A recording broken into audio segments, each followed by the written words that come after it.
Penanganan dan bencana ataupun rencana perbaikan jembatan ambruk di Kecamatan Mandalawangi, kita telah terhubung dengan Wakil Bupati Pandeglang, Banten, Iing Andi Supriyadi. Assalamualaikum, selamat siang Pak Andi. Waalaikumsalam, Ya, selamat siang. Siap, Kang? ya Pak, untuk saat ini sejumlah murid kita ketahui bahwa pada hari Senin hingga Rabu kemarin harus bersusah payah dan juga dalam berisiko untuk berangkat ke sekolah karena ada jembatan ambruk. Lalu saat ini seperti apa sebenarnya proses perbaikan untuk jembatan itu? Yang pertama tentu kami sangat prihatin atas terjadinya musibah jembatan ambrol tersebut, dan kemarin begitu kejadian kami langsung memerintahkan Dinas PUPR untuk meninjau lokasi dan mereka sudah melakukan tinjau lokasi. Kemarin juga kita berkoordinasi dengan Camat Kecamatan Mandalawangi sehingga Camat dengan Kepala Desa dan warga melakukan swadaya sementara untuk penanganan jembatan tersebut supaya bagaimana para siswa bisa melakukan aktivitas untuk melaksanakan sekolah di pagi hari dan sore hari.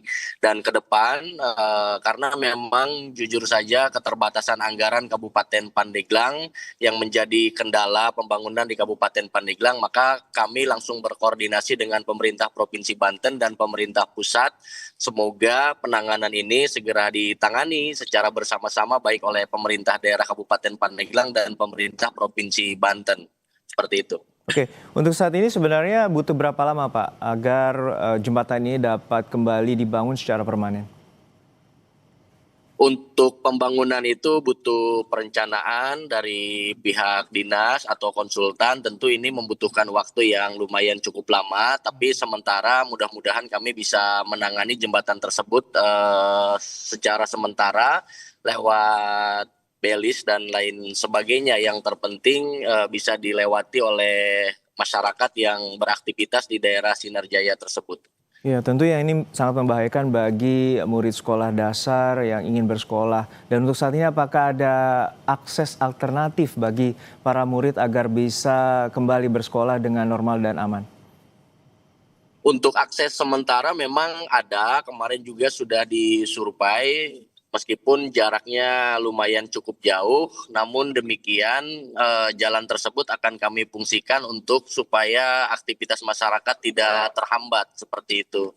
Dan yang terpenting hari ini kami sedang fokus melakukan komunikasi dengan Pemprov Banten supaya bisa ditangani secara segera, karena ya itu tadi kalau mengandalkan keuangan daerah Kabupaten Pandeglang, maka anggarannya itu harus masuk di anggaran perubahan atau di akhir tahun anggaran. Tapi kami akan mencari solusi-solusi yang tercepat supaya penanganan jembatan tersebut segera ditangani secara cepat.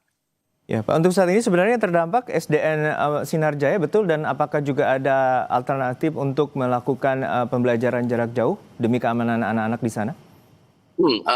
Untuk sementara belajar jarak jauh belum diterapkan karena hari ini siswa-siswi sudah mulai bisa beraktivitas ke sekolahnya, karena masyarakat di sana alhamdulillah sudah melakukan swadaya sehingga jembatan tersebut bisa dilalui oleh para siswa dan siswi yang akan melaksanakan sekolah. Oke, untuk saat ini estimasi pembiayaan pembangunan sendiri membutuhkan dana berapa, Pak? Tadi Bapak menyinggung bahwa kekurangan dana yang akhirnya perlu untuk segera agar warga ataupun para murid ini dapat normal dan juga mencegah dari bahaya untuk ke sekolah. Ya, tentu untuk anggaran harus dihitung secara teknis oleh dinas terkait ya, karena itu ada ombudsman termasuk panjang jembatannya juga berapa, tapi kurang lebih membutuhkan anggaran kalau tidak salah perkiraan sekitar 2,5 miliar sampai dengan 3 miliar seperti itu.